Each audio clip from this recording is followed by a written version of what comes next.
Hi, welcome to Conversations from the Alcove. My name is Caridad Svich. I'm a playwright and also the artistic director of the Alcove New Play Development Program at the Lucille Lortel Theater in New York City. By the way, we also work remotely and nationally and internationally, just FYI. If you don't have never been to a Conversations from the Alcove before, it's a series, just as I say, of chats, usually with theater makers, usually with playwrights, but not exclusively, about art, life, the world, and specific works that they're focused on, projects, etc., that we might want to illuminate. We'll probably touch on aspects of craft in this conversation and why we make art. That always comes up at some point in the game. But otherwise, yes, it's just a chat. So if you've been here before, you know the drill. I start with an audio description of myself, which I'll begin with now. So I am a fair-skinned person with brown eyes and brownish hair, sometimes auburnish, sometimes goldish, sometimes other tones in there. Today I have my bangs, of course, are there, but I have my hair is pulled up in a, not really a bun, it's sort of like a fake ponytail that I have made for myself here. And I have a big round-ish tortoiseshell glasses pitched on the edge of my nose. I have red lipstick on. I have white stringy headphones in my ears. And I'm wearing today, I have never worn this top on this show. So this is a scoop neck, sort of, it's got like sun, moon, and stars, but it's basically a black background. And the sun, moon, and stars are in pastel colors, and they're dancing around this black background. The idea being that we're in the sky. Behind me is a white wall and a blurred out curtain, which is a real location and not a virtual one. Today's guest is Iraisa Ann Reilly, a wonderful, wonderful writer, performer, and educator, originally from New Jersey. Shout out for New Jersey. We have a couple of New Jersey artists in the Alcove, and I just say they always do big shout outs to Jersey. Her solo show, A Bodega Princess, remembers La Fiesta de los Reyes Magos, 1998, will premiere at Ensemble Studio Theater in November 2025, co-produced by the Lucille Lortel Theater, Latinx Playwrights Circle, and Ensemble Studio Theater, and directed by Estefania Fadul. Bodega Princess was commissioned by the Lortel, one of our first commissions, actually, and received development from Latinx Playwrights Circle, Teatro Círculo, Soul Project, and the New Harmony Project. It received a workshop production with Simpatico Theatre Company, Yay Simpatico, in Philadelphia in April of 2025.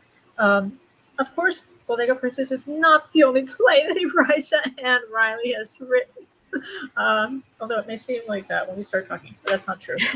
Several full-length plays will include Good Cuban Girls, The Jersey Devil is a Papi Chulo, and a play that I really love called Saturday Morning, morning as in brief, Mourning Cartoons, many others, which I think we'll get to. But they're just terrific, and if I keep saying their bio, we'll be here forever. And so, hello, Iraisa, and welcome. Oh, thank you so much for having me. Absolutely, my pleasure completely. So I always start each episode of this series, I have done since the very beginning 2 years ago, with the same question, which is, how is the climate crisis affecting your art practice? Yeah, I think I remember when I did an Alcove series thinking through this question, and I think my answer remains the same, and I think it has a lot to do with that love of New Jersey. If I am among those playwrights that does like to shout out New Jersey, I grew up very close to Atlantic City, which is also has to do with a lot of the themes and stories in Bodega Princess, and a lot of the economy on the Jersey Shore depends on the beach and the beauty of that place and the ability to preserve what that place looks like and the ocean. And I really have a distinct memory of, like, during Hurricane Sandy, I had moved back home from college and was working along the boardwalk, and Hurricane Sandy hit, and we were actually spared pretty well, but even just like the perception that the area had been destroyed and things like that really affected the local economy. And I often think of like the climate crisis obviously affects us all in our ability to survive as human beings, but also on an economic level for it hit really close to home.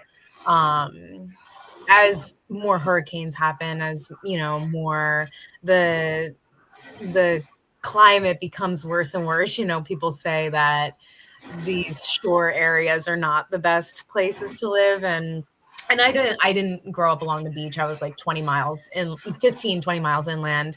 But it still really affects because, people within that area are so dependent on tourism and so dependent on the people coming to the beach. If there's any perception that it's dangerous or that it's not what it was before, it affects everyone's livelihood and ability to be there. And it really was such a beautiful place to grow up. I love the ocean. I feel like such a connection to the ocean. And as people say, like these are not safe places to live as the climate crisis continues. It does feel like something to mourn. One of my friends was like, I think I'm going to move to Detroit. And no shade to Detroit, but I love living along a coast. And obviously, even before climate change became so, I guess, pressing and dangerous, there were risks to living along the shore, but it seems like it's so much more now in the last 10 years. Hurricanes are more common, and they're worse, and storms are worse. And yeah, so I think that has been something that affects my writing, that I think about in my writing. I think deeply about the people who are affected by climate change, not only, in our ability to go outside.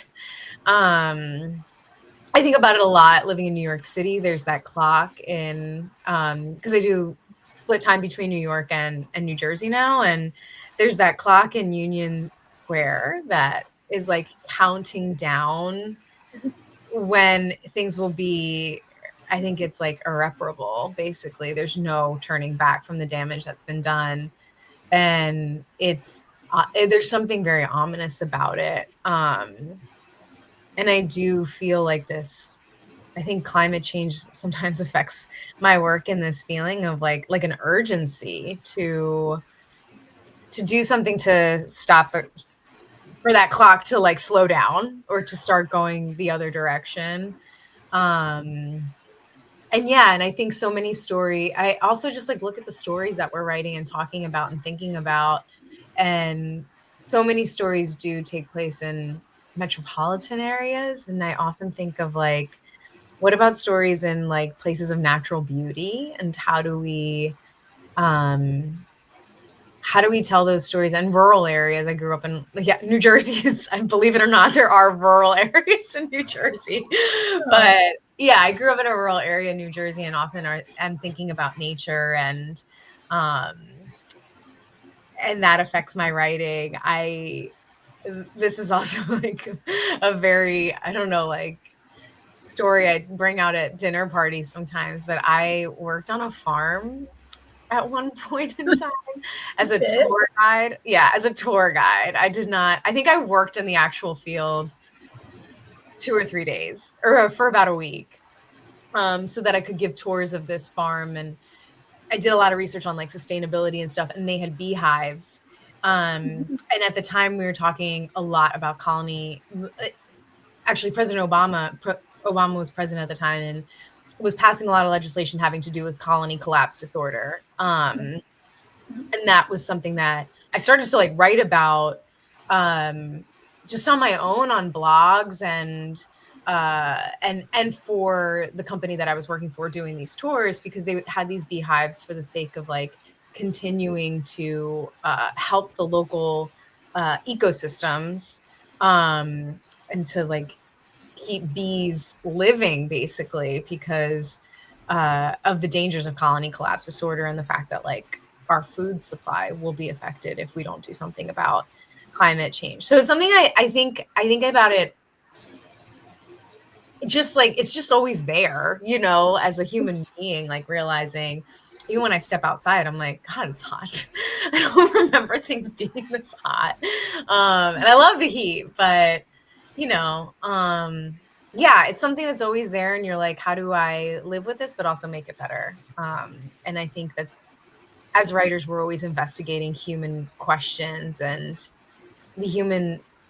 In my writing, I'm always thinking of like resilience and how people are resilient, and wondering how we as human beings will be resilient and take action, and uh, making sure that clock is so ominous. Making sure that clock slows down, or, you know, turns back. It's very ominous, but it's also very truthful. And I also think that's another thing about being a writer, of like finding the truth. So, yeah, I would say that's how things show up in my writing, or in the things that I think about, which is inevitably ends up in my writing. Yeah, and I think that's great, and I also think that there's something. So you touch on so many things around connection to the shoreline, and but I was thinking about as a writer, like I was starting to write. Oh my gosh! Well, so sometimes I don't know if this happens to you, but sometimes you start a play and then you stop it because you go, wait a minute, what am I writing? And and I started a play about it must have been 2 years ago. And I still have part of the file because I have like some pages that I actually love. And so I kind of kept the file. I didn't delete it or anything. But the play was set by the beach. Mm-hmm. And so I was thinking, it's kind of a story and the people are at the beach and like things are, and then I was like, but it was set in the future. And then I realized, I actually can't write this play. Like, because they wouldn't be at the beach. You know what I mean? Like, Yeah. like everything about what I was structuring and how I was thinking about even the behavior of these characters, which is not be happening at all. And so unless they were in I toyed with this idea of making it a synthetic beach, a kind of like like Disney World or Disneyland kind of thing. But yeah, so it sort of makes me think about like the stories that we're attracted to, we've grown up with, but also that things change inevitably, right? And so. And also things change because of systems and structures that create that change. It's not, by accident. Right. And so then you're like, wait a minute, I have to recalibrate how I'm going to frame this material, right? Because it's like, you can't talk about it the same way as like, a story set in 1940 by the beach, right? Like that's just not going to happen, right? Yeah. So I think about that in terms of like, as writers, one of the tricky things about writing these days in these kind of like age of extinction, because it's happening so quickly, so many different areas, the acidity of the ocean, glaciers melting, like it feels like everything's happening at once. And then you're like, okay, where do I, what things can I write about? You know what I mean? The plays often, sometimes, but not exclusively, and I know this from your work, but it's in a location, there are characters, it's real people. We're not on Mars, we're not on like Jupiter, we're not, you know what I mean? It's right. like in a place, right, that's somewhat recognizable. And so in that spirit, I would say that then you have to be thinking in the age of extinction around, okay, is this how quickly are things moving, like that clock? How quickly are they moving, and how are my characters actually, responsive to their environment that they're in, that you created for them to be in, right? Yeah. So it's just something I think about a lot. I don't know if any of that resonates with you. Yeah, for sure. It's funny, as you were talking, I was thinking of, are you familiar with Jacqueline Goldfinger, the player? Yeah, Jackie's awesome, and was a mentor to me when I was through the past 15 years or so. But she has a play called Babel, I think. Oh yeah, right. Is that the baby? Is that the one about the baby? Is it the baby one? There's like a baby, right? and there's like two couples and they live in this other like it's future, but it's our world. And I remember like they were talking about going to the beach, and it's set in Philadelphia, and they're like, we're going to the beach, but like the beach is in Philadelphia. And I remember seeing the audience being like, wait a minute, and then realizing like, oh, this is set in the not so distant future, but the future, and the idea that the beach is now Philadelphia. So I was like, oh no, like that means where I grew up would be underwater. Right. Which is also like, yeah, like to your point of like your characters have to adjust to the circumstances that it would be like, that would be if the ocean keeps rising, that's the reality of it.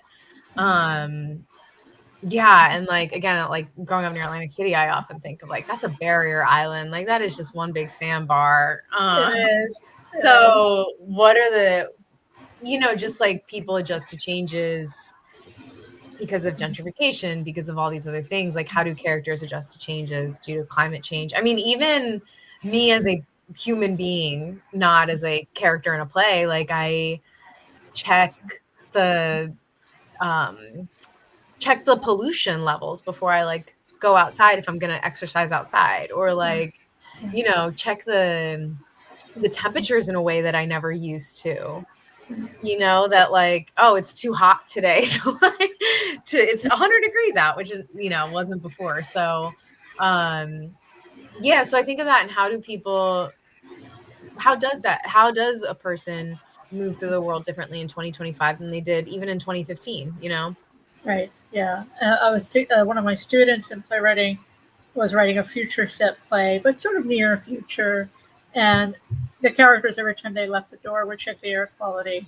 You know what I mean? It was just like, but it was done like it wasn't like, and now I'm checking the air quality. You know what I mean? It was just done very like, oh, that's just what we do. Right. Yeah.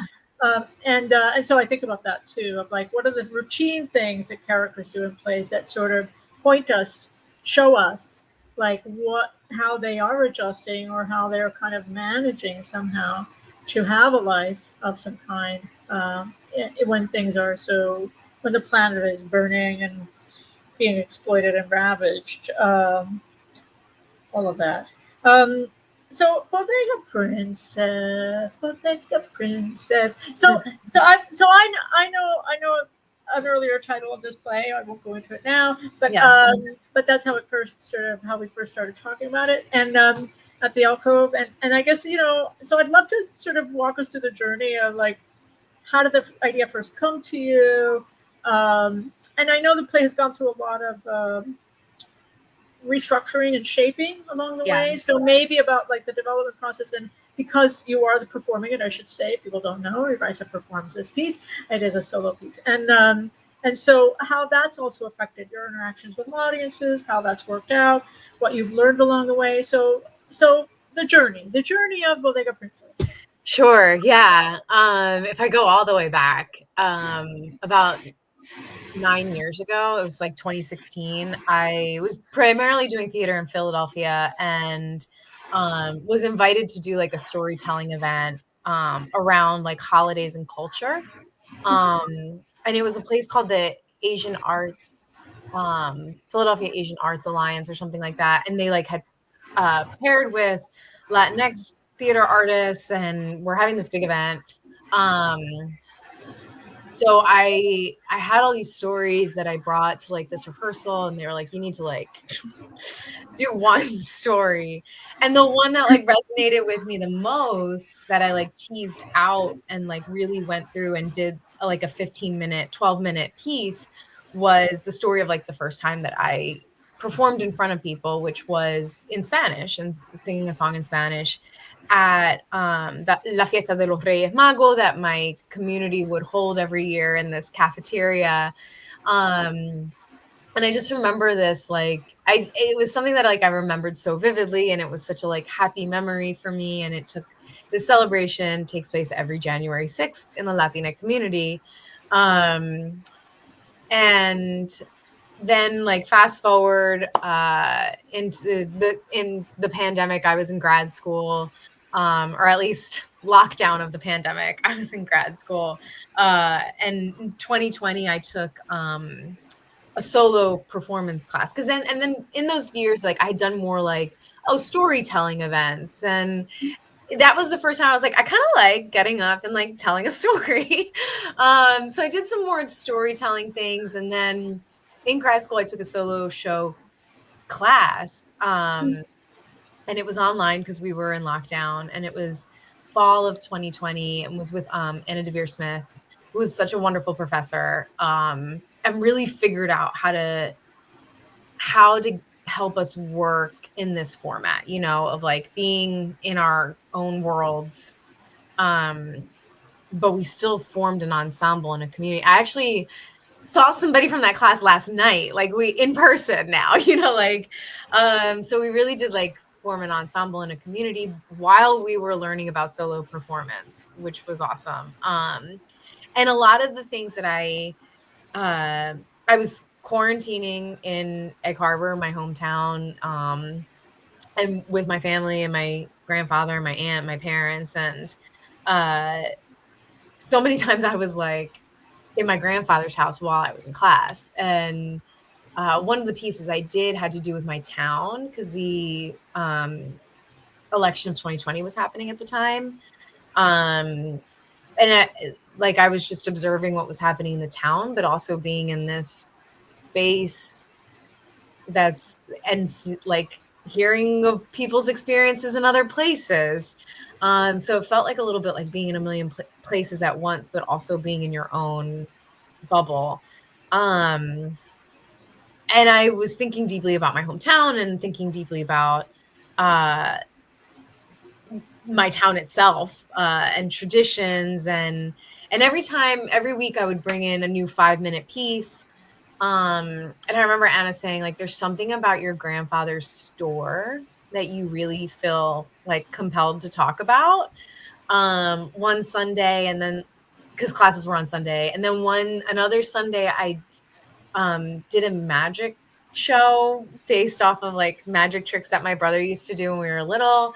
And there were like all these little threads that I was like, these things are like important to me. And my final showing where we had like invited guests was, it was like a woman trying to throw a Zoom Christmas party who was isolated and was just like, it was almost the holidays because it was the end of semester. And, I was thinking about like how we were going to celebrate the holidays in this very isolated format. And I was fortunate enough to be with other people and members of my family, but, everybody was experiencing something different. Some people were isolated. So that piece was like a holiday piece, about a woman who was isolated, and like just like the absolute desire to find joy. And then January 6th, 2021 happened, after this class I was taking.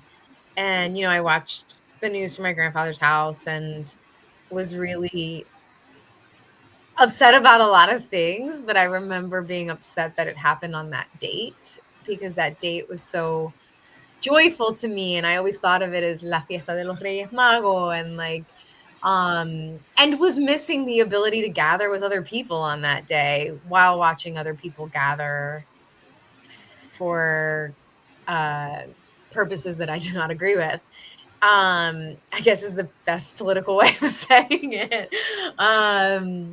Yeah. And I just felt so compelled, like instantly as I was watching TV, I felt so compelled to let it be known that like January 6th, La Fiesta de los Reyes Magos exists. And I think for so many Latinos, it is the holiday that maybe is not celebrated as much. And I know a lot of Latin American countries don't celebrate it the way it's celebrated in the Caribbean, but I think it's the holiday that kind of, I even address this in the play, kind of like falls by the wayside a little more because of Christmas and like how much Christmas is hyped. And then like January 6th is just, 11 days later. So it's not as, I think there's even a song about how like these traditions, don't let the tradition go away, because it is such a thing that like kind of starts to fall away as, generations are here in the United States. And it became really important to me to honor the day and to like mark that it can be synonymous with joy. We don't have to think of it as this day. And it almost felt like joy was being taken away from us in so many ways. And I wanted to make sure that it wasn't. So that was the journey of how like the idea formed. And then I think there was like a submission for something, and I wrote like 15 page. I wrote down like the story I had originally made, and then I was like, okay, how do I make this into something longer? And I wrote about 15 pages. And around that time, Caridad, I think you reached out to me and said, do you have anything you're interested in developing? Right. And I said, well, actually, I do. I have like, I think I sent you a couple plays, and I was like, but I also have this idea and like 15 pages of it written, but also like nothing of it written. Yeah. And I got the micro commission with the Lortel and paired up with a great dramaturg named Davinia Shorter. And I remember I was like trying to find my way in and trying to like figure out a structure. And Davinia said to me, she was just like, I think you need to just write everything you think of when you think of January 6th, and when you think of this town and your grandfather, and like all these things that are coming up for you, you just need to like sit and write it all out and not worry about any kind of structure or anything. And I had worked with Davinia before, and she like is so intuitive and knows how my brain, like she knew how my brain worked better than I did in a way. She was like, this is not a woman who can like put things in order. She needs to make a mess. So I spent months just like I would just like write, and then we would get together and I would read it out loud. She would read it ahead of time, but then I would read it out loud to her. So I had that practice of like what it sounded like in my body. And then the deadline was coming up for a draft. So then I like started to shape it into something and had a very long draft, and got some notes from you and from Davinia. And then the opportunity came up to submit for a festival with Latinx Playwright Circle and Teatro Círculo, and sent them and like did even more shaping and sent it to them. And then they were like, we love this, but it's too long. So I was like, okay, let me just like cut some things away, and performed it for the first time for an audience at that reading and that series. And was just like, it was like the highest high of like getting to hear people's reactions to how it was, what was working and what wasn't. Even though what wasn't was like exciting. And then like a few weeks later did it for Soul Project after I had made some minor adjustments. And then the opportunity came up with Simpatico Theatre Company. Had planned to do a solo show, and I knew Allison and had a relationship with Simpatico from when I was working in Philly more years before. And they said, we got your script from a good friend and dramaturg and colleague, Heather Holinsky, had passed it on to them because she knew they were looking for a solo show. And and was able to like do that workshop in Philly where I like did a lot of rearranging of timelines and things that I had learned from the previous two readings. And then and now here we are working on what we've learned from that whole process of doing it for 4 weeks in front of an audience. More produced, less of it wasn't a reading. It was like done with a set and things like that. And it was like a pretty quick process, but it was awesome. And what like Allison and the folks at Simpatico and all the artists who were part of that were able to do in such a short period of time. And have worked with Estefania since the reading at Teatro Círculo. She's really helped to like shape it and be like the eye that I can't be, which I know like we'll get to that part of it of like it's such a different development process when you're the one person in the one person show, and have really like relied on Estefania to help me with that. Like Estefania and Davinia, and Davinia has like said she is like the audience, like she sees herself as the audience's eye, and like so that's been like the story and the journey and the development of it to where we are now. Super, super. Yeah, so many things there to touch on. I mean, I think that, one of the things about, of course, I mean, it's interesting to think of this as a U.S. story, right? In the sense that the reaction to January 6, 2021, splits the country sort of down the middle, basically, because for some people, like what you're saying, rob me of the joy, right? And and other people would be like, right? The reactionary response is that was a great day, right? Do you know what I mean? Like, Right. There's many people in this country who are like, that was an amazing day, right? And so I'm just thinking about how the notion of joy gets corrupted sometimes, and like depending on political ideologies, and also where do you thread the needle to sort of think about, because La Fiesta de los Reyes Magos, for people who don't know, the Feast of the Three Kings, is also a religious holiday. Yeah. You're actually it's not just like a random secular sort of thing. Yeah. And in fact, I remember growing up. So my family is from Cuba and from Argentina, and La Fiesta de los Reyes Magos for us was more important than Christmas. I mean, I know that sounds kind of silly, but it was more of a thing. Like, people would just be like, can't wait for La Fiesta de los Reyes Magos to happen. That's when the real stuff goes down. And also it was like a marker, like you would know, like I remember I grew up partly in Philly, partly in New Jersey, and partly in many other places. But if we were in a Latinx neighborhood, the holiday paraphernalia, like outside of houses, trees and candy canes and whatever people do, would still be up through La Fiesta de los Reyes Magos, whereas other people would have already taken them down. Do you know what I mean? And so it was like, oh, that must be a Latinx house. They still have their stuff up. You know what I mean? Yeah. So it was kind of like a fun way to, like, even if you don't know who these people were and you were driving around, you're like, oh, cool. Like, they're also waiting for La Fiesta. So, but I'm thinking a lot about in terms of like the religious nature of it, because it's not just the gathering of it. What it symbolizes, what are those gifts, right? Those three things are offering. What does that tell us about a different or new world order to come, and how that's sort of juxtaposed with, in very recent, still, U.S. history, something that's just occurred, something that's been longstanding and something that's very recent, and how those things are jutting up against each other. And I don't know if any of that resonates with you.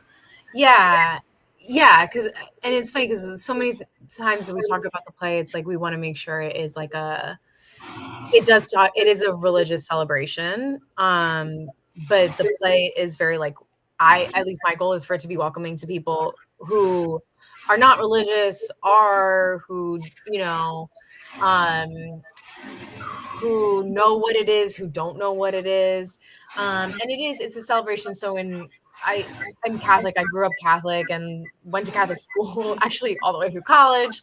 And it is that when Jesus was born, that the three magi, three kings came and heard that a king was going to be born, and followed a star and brought him three gifts of gold, frankincense, and myrrh. And there's so much symbolism around what that meant. It was like a foreshadowing that he was going to be crucified and all these things. But also his, status as like a spiritual king, essentially. And there's a part of that story, and I don't want to give too much away because it is like a part of the play that like will always be there, is telling part of this story. And the thing that I think like I almost discovered in rereading it, and have always known intuitively, but didn't really like think about deeply until I was thinking in terms of the story and my family and what it meant. And the community that put on this celebration every year, was that the story of Jesus, like, even if you just look at it as a non-religious thing, but as a historical story, Jesus was an immigrant and was like exiled from his homeland, Right. had to stay away from his home from a period of time because of political unrest. And there's so much about that story that is relevant to what is happening right now in the United States.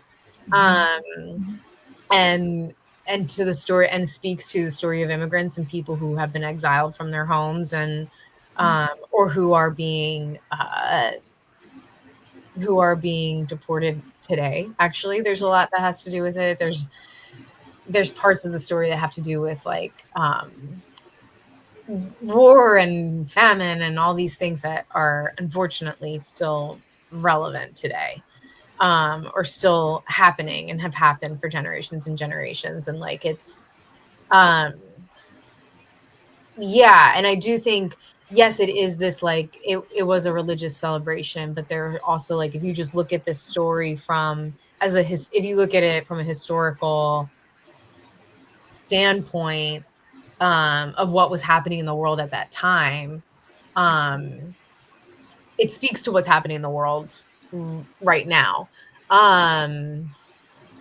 Yeah, did that answer your question? I'm like trying to Totally. No, totally. You hit so many things, and and that's really lovely. I mean, I since you are both the actor and writer of this, I think that that's a unique challenge. Is this the first? I just want to remind myself. Is this the first piece that you've written for yourself? Yeah, I actually. Okay.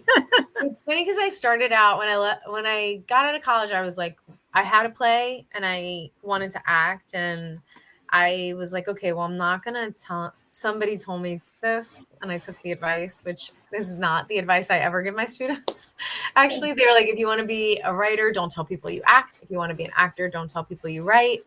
And maybe that was true at that time. I think that people have become more hyphenate.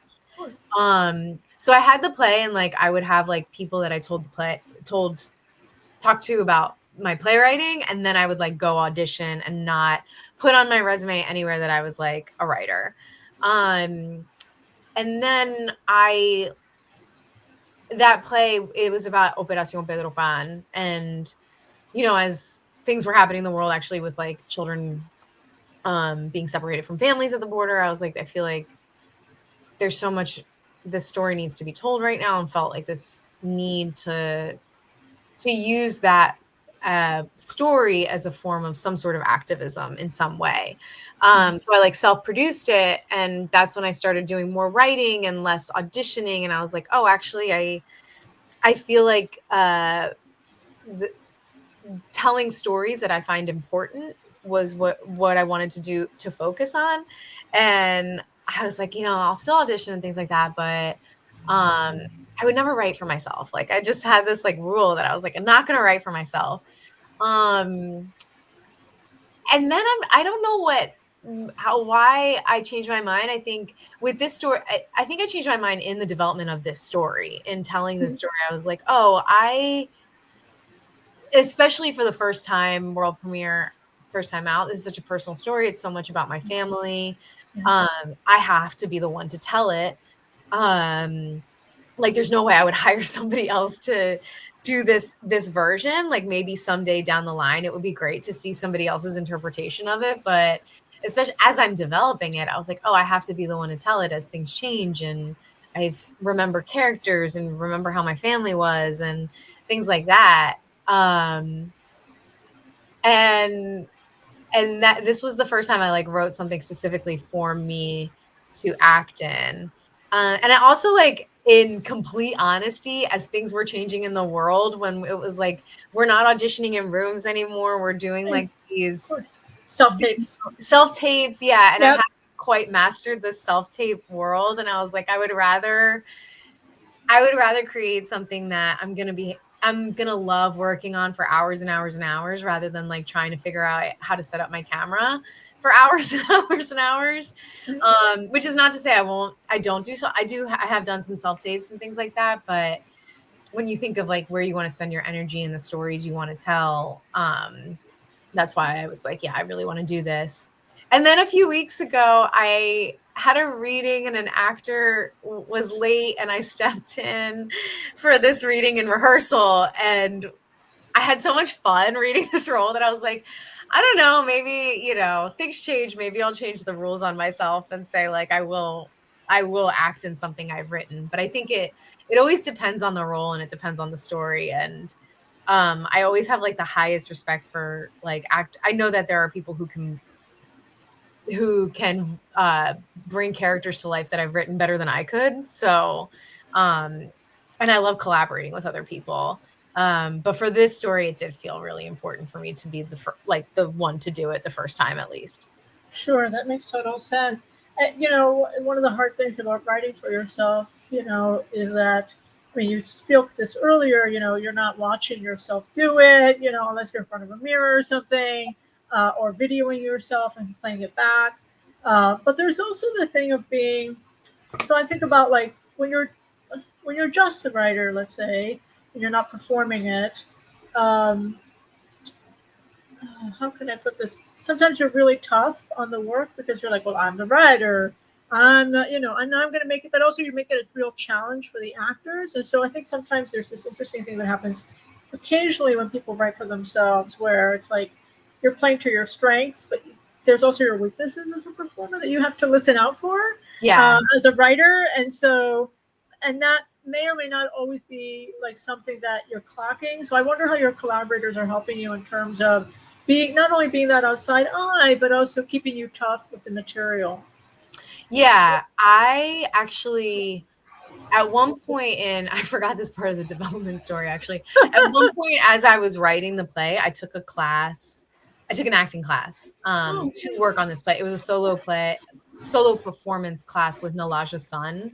Oh yeah, Nalaja's great. She's awesome. And I was like, I don't know that I have the chops to like switch between characters. So I'm going to take this class and see if like I am clear as I become one character to another, or figure out if I'm not, like develop those chops and figure out how to do it, or figure out if it's better to tell this story in a way that's not switching between characters. It's more like conversational. And I took Nalaja's class and I think I just asked that question, like, can you tell the difference between these characters? And she's like, I can absolutely tell. And also like, here's what else you can do to make these things clearer. So like I worked on a small portion of it in that class with her. And also like, and then when I went back to the writing, I said, well, there's parts of this that just have to be narrative. That's just how this play has to work. So I drew from a lot of different solo shows and I think you sent me some solo shows to watch and other things that I had seen. And I was like, okay, it's some sort of mashup of all these things. So that's how I like developed the script part of it, realizing that I maybe needed to work a little more on how developing like language for who the different characters were. And I think it also was just like communicating that to like Estefania and anybody else who's in the room of like, is it clear, or is there something else that I should be doing, or how can we make this, you know, like, more obvious? How can I make this character more distinct in either the writing or in something that I'm doing with my body or my voice? And yeah, and it is just like, and I think the thing that's been great about these collaborations is like, I trust Estefania to like tell me, to have a better idea than I do, honestly, and say like, oh, like with this movement or with this change, or maybe if we do, you know, something here, like that's what's going to make it clear and that's what'll make it work, or even like be honest and say like, I don't think this is working. And even just like talking to other, like I remember one rehearsal before the reading at Teatro Círculo, Nelson Diaz-Marcano was in the room and he was like, this character sound like on the page sounds really Puerto Rican to me. And I was like, she is Puerto Rican. And he was like, oh, okay, well then your voice should like make it a little higher, like, you know, stuff like that. So it was, yeah, just like taking notes from people I trust and knowing. And I think like, I always go actually, like I trust that people will be better at things than I am. And as not just having an outside eye, but also just having ideas that would never have occurred to me. Like when we've been in design meetings and I see a designer bring something that I'm like, I never would have thought of that. It's so exciting. Yeah, totally. I was thinking about there's a playwright named Deborah Lawfer. I don't know if you know Deborah's work, and we've been having conversations lately about how to get work put on, and the landscape is so tough and so grim. Yeah. It's grim out there. And Deborah, started out as a stand-up comic, and so she's been going back to doing stand-up. She's just goes to open nights and does stuff, material, thinking also that material is something that might be material she'll use in a play. Do you know what I mean? Like, but for her, it's like a quick way. The audience is right there. A quick way to test it on its feet with obviously there's the pressure of performing it, but without, with plays take so long, right? That, you do this, and then there's another reading, and then there's a workshop, and there's a thing, and that, all of which is lovely, but sometimes you just want that immediate thing. And there's something to that, I don't know if you've tried that, reminds me of what you were talking about with storytelling early on, of like, you just go to different storytelling nights, right? And kind of test stuff out. And so obviously that's a very empowering way to kind of move forward with material, because you're not actually waiting for anyone. You're just kind of like, I've got the thing. The story is me. The story is me. It's what I have to carry, and I'm bringing it forward, right? And with no fuss, right? So, so there's something beautiful about that, and I think there's also that immediate, sometimes ruthless response, right? Kind of like, that didn't work. Now what do I do? Well, I'm on my feet. I better save it. You know what I mean? And so it teaches you a lot as a writer about, just connection of the work, and also how to be rigorous with it. I actually think that spoken word and stand-up, these forms that are oral, that tend to be oral, they're not exclusively, actually demand a great deal of rigor. And I think that sometimes people forget that because they're like, they're just telling a story at the mic, like, no, but it actually takes an incredible amount of skill, because when you've heard a story that doesn't work, and you're like, they better work on that one. You know what I mean? So I think this thing of like, sometimes just the bare bones of something. Yeah, there's the storyteller, and there's the mic or no mic, depending on what the space is. There's an audience, and it's about that connection between the material going through the audience and you and back. And so, so I wonder about like the thinking about like this in that realm of like the storytelling circle, for whether that's still true to you, or you feel like you've moved in a different direction with the play. Yeah, I think the story. The storytelling part is still very much a part of it. And I do think, to your point of like the stand-up and like getting response from the audience, like that, having that workshop production where it was like 4 weeks of different people in the audience and different amounts of people in the audience and different kinds of people in the audience is like so helpful to know, like, okay, this thing always lands, or this only lands with this group of people, or it doesn't really matter how many people are in the audience as long as people want to be there. So definitely like the audience itself and doing the solo work is such an important part of the development of it. Because even when you have other collaborators in the room, it's like they know that after a while they know the material, they know what they think is funny, but like, what is everybody else coming into it with, and what are they giving back, and how are you feeding off of that, and figuring out places where your energy always drops or their energy always drops. But it does, and it's funny because I also resonate with the, like, I was a tour guide on a farm, but I was also a history tour guide. And I was a history tour guide, and I worked, it was this job that I had where I did a million things, but I was like the marketing manager, the history tour guide, the farm tour guide. I like did things in character. I had like, was in on marketing meetings and things like that.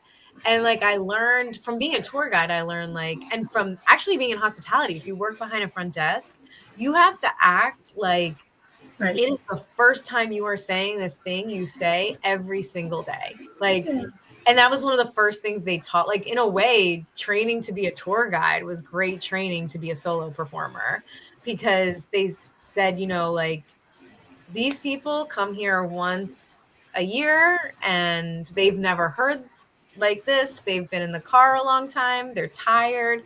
You have to act like the thing you say to everyone is the thing you say you're only saying it to them today. And that's the only time you've ever said it.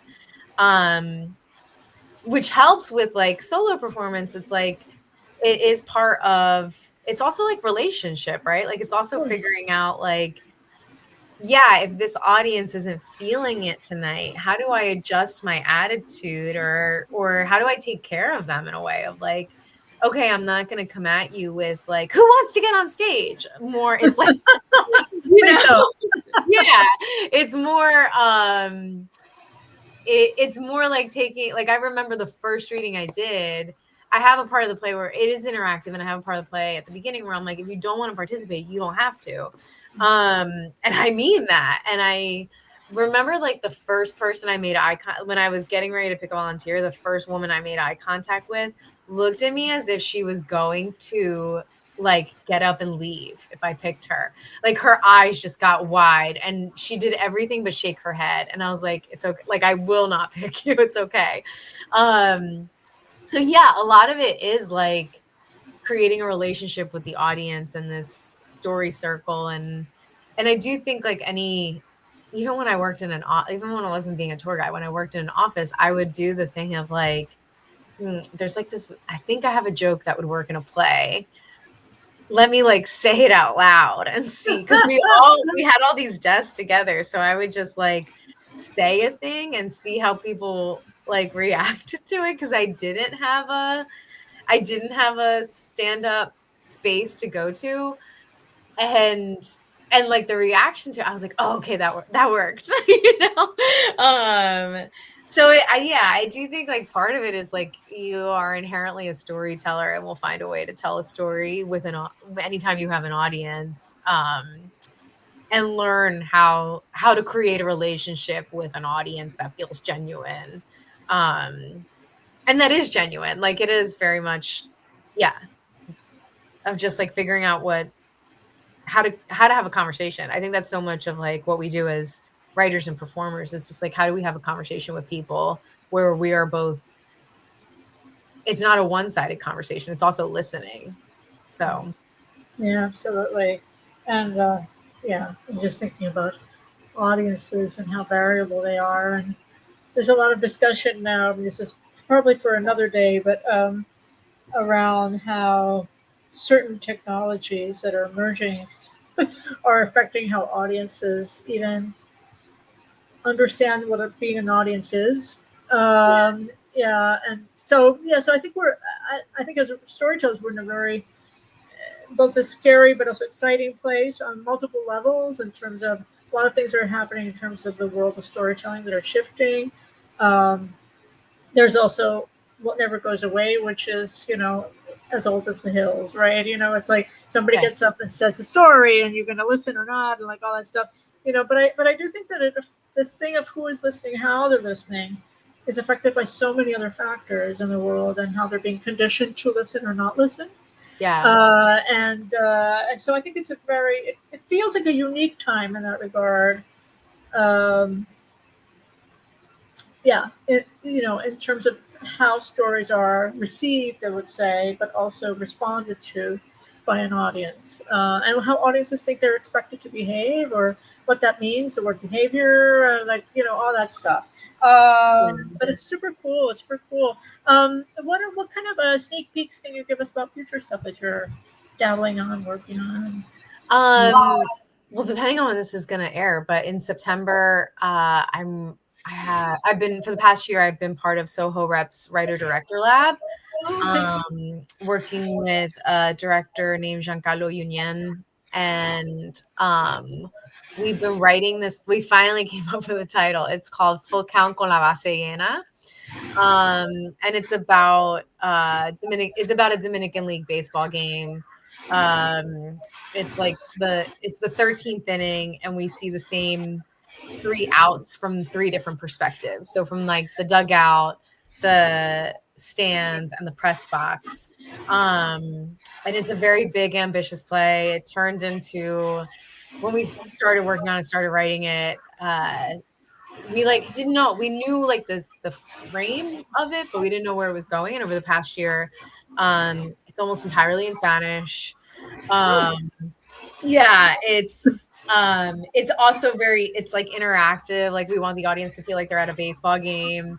And it has a lot to do with like how baseball is an American sport, but a huge like 24% of the players in Major League Baseball are Dominican, and how they literally like farm young men from Dominican Republic for this like American sport, and how baseball became so big in the Caribbean.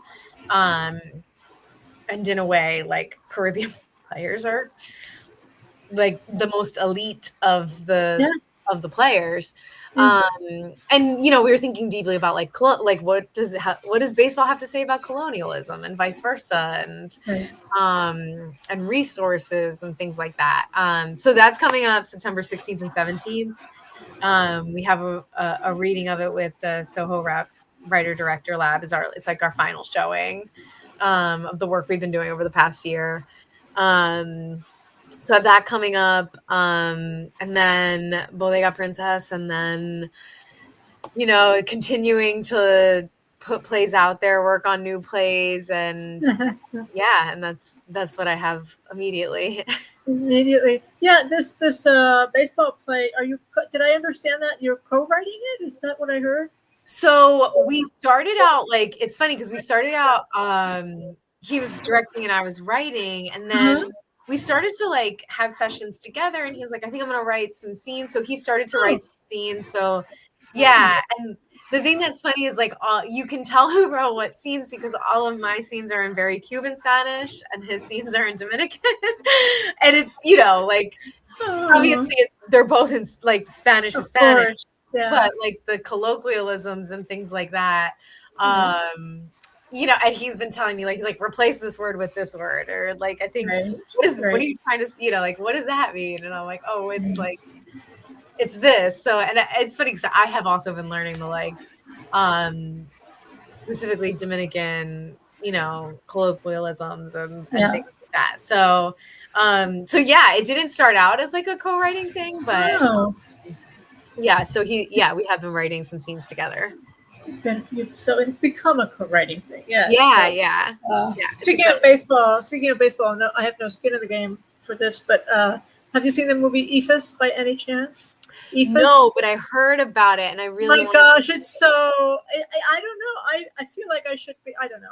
Like I said, I'm not the publicist for it or anything, but I just adore this movie. Okay. And I'm like, everybody needs to see this movie. Okay, I think it's just like. You know, yes, it's about baseball, but it's also an exquisite film about time and mortality and men of different ages, you know, and life experiences, but also who watches the game, you know, and it's just this kind of beautiful, very unexpected, you know. I had no idea when I started watching. I have particular fondness for baseball stories. And so I was like, oh, baseball movie, yay, you know, and so I was like all excited. But then it was like, it took me by surprise the directions it went. It's beautifully made by Carson Lund, and it's kind of a remarkable film. Also, it's a very quiet movie. And and I did feel like by the end of it that I sort of had been at a baseball, you know, I think in baseball is a long game, right? You know, it takes hours, you know, and so they're like, oh, it's, you know, the slowness of it, but also how your mind wanders and all of that, but also the camaraderie among the players and the different it's a very interesting movie. It's also a very funny movie, but there's something kind of, I think quite special and quite wise about what it's saying about the game itself. But also about how it's related to stories about, specifically in this case, about masculinity in the U.S. and how things are learned intergenerationally through the kind of game of baseball. So yeah, and it's also kind of seen as a dying form as well, right? Because it's not as popular as it used to be, and even though there are amazing players. it's sort of a second banana, weirdly, to other sports that have taken over in national consciousness. So yeah, super shout out to that movie, and to anyone who's out there who wants to see it or who has seen it already, yay, be a fan. But yeah, also because we're writing a baseball thing, you should know about this movie. Yeah, I should check it out for sure. Check it out. It's really awesome. We're at the hour mark. You've been amazing, Iraisa Ann Reilly. For those folks that are in the New York City area, Bodega Princess will be at Ensemble Studio Theater. So check your listings and make sure you go see it. For those of you not, maybe one day I'll be at a theater near you, or who knows, maybe it will stream. One can dream many things about the wide reach the play can have. For now, you've been amazing. And of course, if you're new to the series, check us out. There's a lot of back episodes, but there's also future ones to come with other amazing artists. We're always kind of like trying to showcase and highlight new writing in this world that's falling apart. But new writing means there's a hope for the future. So if you have been to this series before, then you know what I do is say so long to you, but then stay offline with our guest to say a different kind of goodbye. But for now, so long, and thanks for watching or listening to Conversations from the Alcove. Bye. Thank you.